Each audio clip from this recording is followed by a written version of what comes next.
నరేంద్ర మోదీ గారు, భారతీయ జనతా పార్టీ. కరెక్టే, భారతీయ జనతా పార్టీకి ఫుల్ మెజారిటీ రాలేదు కాబట్టి ఇప్పుడు చంద్రబాబు నాయుడు, అంతసేపు చంద్రబాబు నాయుడు గారు అంటున్నారు, కానీ చంద్రబాబు నాయుడు గారు ఒక్కరే కాదు, అన్ని పార్టీలు ఆడుకుంటాయి భారతీయ జనతా పార్టీతో. ఇప్పుడు అన్ని పార్టీలు ఆడుకుంటాయి. ఈ విషయం తెలియనంత పిచ్చోళ్ళు ఏం కాదు. వరుసగా 2 సార్లు గెలిచిన తర్వాత 10 ఏళ్ళ పాలన తర్వాత యాంటీ ఇన్కమెన్సీ అంటే ప్రభుత్వ వ్యతిరేకత అనేది కొద్దిగా ఉంటుంది. దాని వలన ఇప్పుడు గతంలో 100 వరకు సీట్లు తగ్గుతాయి అంటే 303 వచ్చాయి, 100 సీట్లు అంటే 200 సీట్లు వస్తాయని బీజేపీ అంచనా వేసుకుంది. అందుకనే మళ్ళీ కర్ణాటకలో పొత్తు పెట్టుకున్నా, ఆంధ్రప్రదేశ్లో పొత్తు పెట్టుకున్నా, అందుకనే పెట్టుకుంది, ఊరికనేం కాదు. కానీ లక్కీగా 240 సీట్లు వచ్చినాయి. ఇంకా కావాల్సినవి అన్నీ 32 సీట్లు.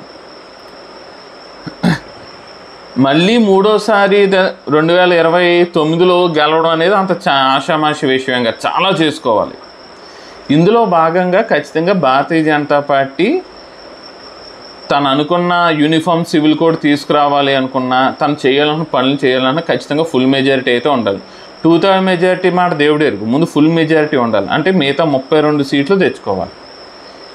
ఆల్రెడీ 18 మంది ఇండిపెండెంట్లు ఉన్నారు, వాళ్ళని తీసుకుంటారు. అంటే అంత 258 సీట్లు అక్కడికి వచ్చేసినాయి, ఇంకో 14 కావాలి. నాకు తెలిసి సరిగ్గా ప్లాన్ చేస్తే వైసీపీలో ఉన్న 4 ఎంపీలని కూడా జగన్మోహన్ రెడ్డి గారు బీజేపీలోకి పంపేయాలి. సపోర్ట్ ఇవ్వడం కాదు. చంద్రబాబు నాయుడు గారు ఎలా బీజేపీలోకి పంపిస్తారు 4 ఎంపీలని, అలాగా లోక్సభ ఎంపీలు 4 కూడా అందులోకి పంపేయాలి. సరిగ్గా ప్లాన్ చేస్తే ఇది కూడా సాధ్యం అవుతుంది. అప్పుడు ఎన్ని ఉంటాయి? 62, 262, ఇంకా కావాల్సిన 10.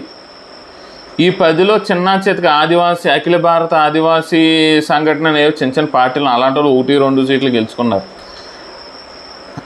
వాళ్ళందరినీ ప్లాన్ చేస్తుంటే అలాగో 10 మందిని ఈజీగా సాగిస్తారు. ఎలా కాదనుకున్నా చూడండి, ఒక 1 ఇయర్లో భారతీయ జనతా పార్టీ తనకు కావాల్సిన 272 మంది సొంత ఎంపీలని గెయిన్ చేసుకుంటూ చూస్తూ ఉండండి. ఆ తర్వాత వీళ్ళ సంగతి చూస్తుంది. కాబట్టి అనవసరంగా తొందరపడిపోయి ఎవరికాళ్ళు ఆడించుకోకండి. ఇంకో విషయం ఏంటంటే, చంద్రబాబు నాయుడు గారు కొంచెం డ్రామాలు ఆడడానికి పవన్ కళ్యాణ్ గారు ఆడడం. ఎలా అంటే, పవన్ కళ్యాణ్ తిక్క మనిషి, అది అందరికీ తెలిసిన విషయమే. కేవలం జగన్మోహన్ రెడ్డిని ఓడించాలనే రాజకీయంలోకి వచ్చారు, దానికోసమే పనిచేశారు, ఓడించారు, ఆయన హ్యాపీ, ఆయన లక్ష్యం ఓకే అయిపోయింది. ఇప్పుడు పవన్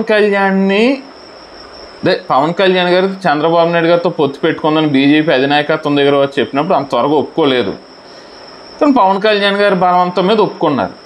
ఇప్పుడు చంద్రబాబు నాయుడు ఏమైనా డ్రామాలు ఆడినా లేదా కాంగ్రెస్ వైపు వెళ్ళాలని చూసినా ఖచ్చితంగా బీజేపీలు పవన్ కళ్యాణ్ గారిని పిలిచి అడుగుతారు, ఏమయ్యా చెప్పాను కదా చంద్రబాబు నాయుడు ఎలాంటి మనిషి అని, నమ్మదగ్గ మనిషి కాదంటే నువ్వు మా దుంపదించి ఆయనతో పొత్తు పెట్టినా చేసుకున్నావు, ఇప్పుడు చూడు డ్రామాలు ఆడుతున్నావు, ప్రతిదానికి అడ్డం పడుతున్నాడు, లేదంటే కాంగ్రెస్ వైపు వెళ్ళిపోతానంటున్నాడు, ఏంటి మరి నువ్వు చెప్పి సమాధానం అని పవన్ కళ్యాణ్ పట్టు కూర్చుంటారు. అప్పుడు తిక్కల మనిషి అని చెప్పాను కదా, బయటకు వచ్చి ఇలాగ ఉంటే నాకు సమస్య లేదని తెలుగుదేశంతో పొత్తు వదిలేసి బయటకు వచ్చాడు అనుకో, తెలుగుదేశం ప్రభుత్వం పడిపోదు, కానీ తెలుగుదేశం సరదా మాత్రం తీరిపోదు. అది కాబట్టి కాబట్టి మరీ బీజేపీతో ఆడేసుకోవచ్చు చంద్రబాబు నాయుడు గారు, ఇంకేముందని ఆయన మీడియా ఆయన్ని పైకి లేపితే లేపచ్చలే, కానీ ప్రాక్టికల్గా అంత సినిమా ఏం లేదు అక్కడ. ఒక 1 ఇయర్ మొత్తం దేశ రాజకీయాలు మారితే చూస్తూ ఉండాలి. కాబట్టి అనవసర విషయాలు పోకుండా, బీజేపీతో గొడవలు పెట్టుకోకుండా, స్థానికంగా ఉన్న కార్యకర్తలను కూడా కలుపుకుని వెళ్ళేలాగా, అది బీజేపీ, జనసేన, తెలుగుదేశం కార్యకర్తలు ముగ్గురు కలుసుకుని వెళ్ళేలాగా ఏమన్నా చేసుకుంటే బాగుంటుంది. ఈ రౌడీ దాడులు ఇవన్నీ కూడా తగ్గించుకుంటే మంచిది. అలాగే చూస్తూ ఉంటారు కదా, ఇంకో ముఖ్యమైన విషయం చెప్పడం మర్చిపోయింది. ఎందుకు బీజేపీ పశ్చిమ బెంగాల్లో 18 ఎంపీల నుంచి ఎంత దారుణంగా పడిపోయిందంటే కారణం ఉంది.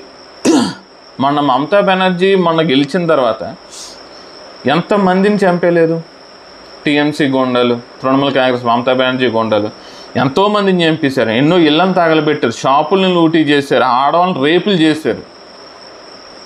అంతలా చేసినా ఇక్కడ మోదీ ప్రభుత్వం ఎటువంటి చర్యలు తీసుకోలేదు దాన్ని ఆపడానికి.